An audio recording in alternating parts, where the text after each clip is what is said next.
Bismillahirrahmanirrahim. Assalamualaikum warahmatullahi wabarakatuh. Perkenalkan, kami dari kelompok 4 yang beranggotakan Ahmad Naufal Muzaki, Rohmatul Jannah, Lutfia Safitri, dan Ridho Supriyatna. Di sini kami akan menjelaskan tentang pengertian bangun datar. Bangun datar. Baiklah, sebelum saya menjelaskan mengenai poin-poin penting dalam bangun datar, di sini saya akan menjelaskan mengenai bangun datar itu sendiri.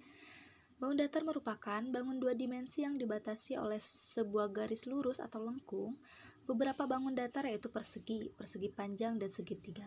Serta kurva juga merupakan kumpulan semua titik yang dapat digambar dan termasuk kepada bangun geometri. Setelah kita mengetahui pengertian dari bangun datar, maka saya di sini akan menjelaskan poin-poin yang akan kita bahas atau yang akan saya bahas. Yang pertama mengenai segi banyak, yang kedua lingkaran, yang ketiga simetri, yang keempat pengubinan, yang kelima bidang koordinat. Baik, kita mulai kepada poin pertama, yaitu mengenai segi banyak. Di sini saya akan menjelaskan mengenai pengertian, ciri-ciri, dan sebagainya. Baiklah, di sini saya akan menjelaskan mengenai pengertian segi banyak. Segi banyak merupakan suatu kurva tertutup sederhana yang terdiri dari ruas-ruas garis. Ruas-ruas garis ini disebut dengan sisi. Segi banyak paling sedikit mempunyai 3 buah sisi. Yang mempunyai 3 buah sisi ini disebut dengan segitiga, sedangkan yang mempunyai 4 buah sisi disebut dengan segi 4, dan yang mempunyai 5 buah sisi disebut segi 5, sampai seterusnya. Kemudian, ciri-ciri segi banyak antara lain sebagai berikut. 1. Segi banyak merupakan bangun tertutup. Yang kedua, segi banyak memiliki minimal 3 sudut. Yang ketiga, segi banyak memiliki minimal 3 buah sisi. Jumlah sudut sama banyak dengan jumlah sisi. Lalu sisi-sisinya dibatasi oleh garis lurus atau tidak melengkung. Lalu di sini saya akan memberikan beberapa contoh bangun segi banyak, antara lain sebagai berikut. Salah satunya adalah segitiga. Segitiga di sini merupakan segi banyak yang paling dasar. Segi banyak ini mempunyai 3 sisi dan dapat dibedakan menurut sifat-sifat dari sisi-sisi atau sudut-sudut yang membentuknya. Segitiga dengan 2 atau 3 sisinya sama panjang dinamakan segitiga sama kaki. Segitiga dengan 3 sisinya sama panjang dinamakan segitiga sama sisi.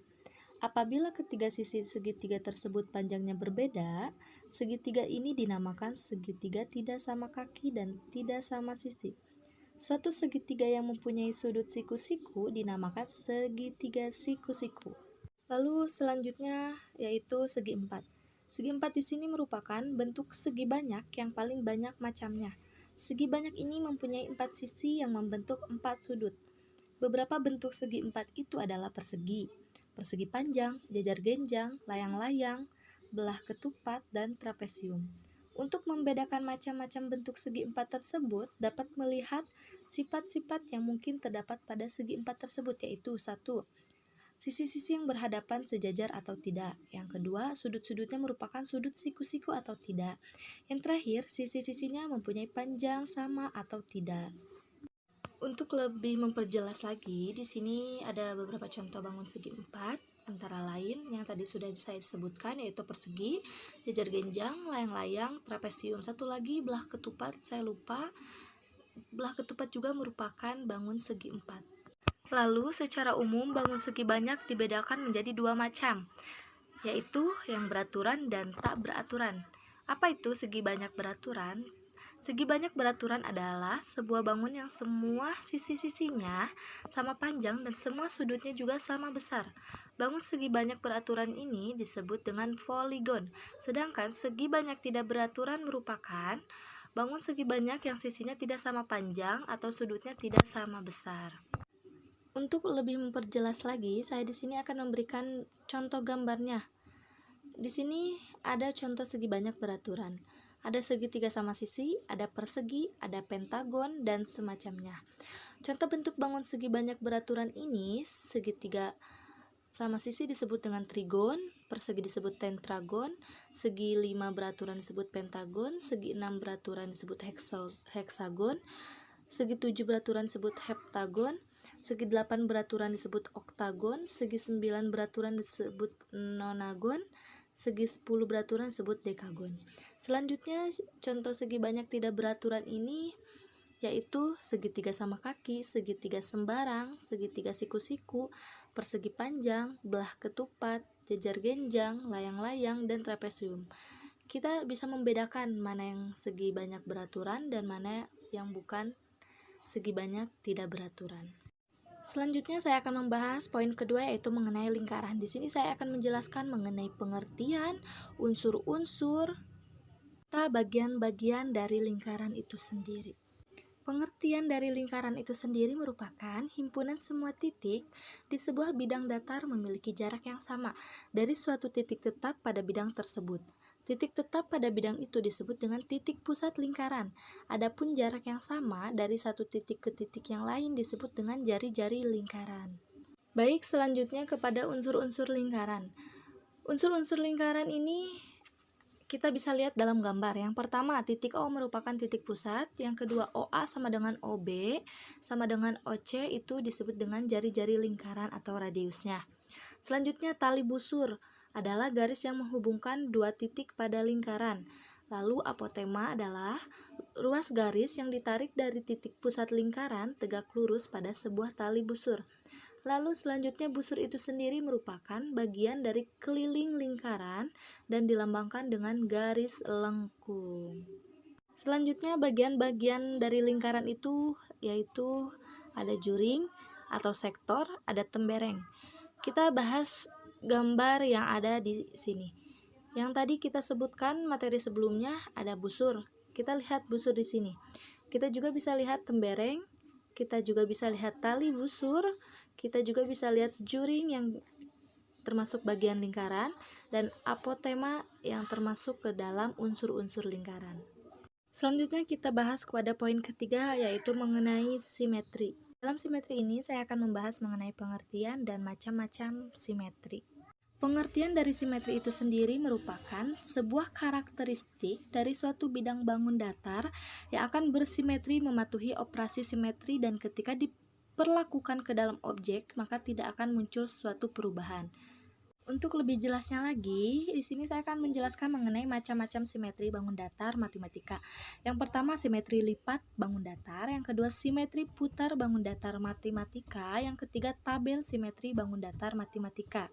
Lalu untuk lebih jelasnya lagi, saya di sini memberikan contohnya. Lihat, di sini ada simetri lipat. Kita lihat contohnya, yang kedua simetri putar yang di pertengahan, yang ketiganya tabel simetri.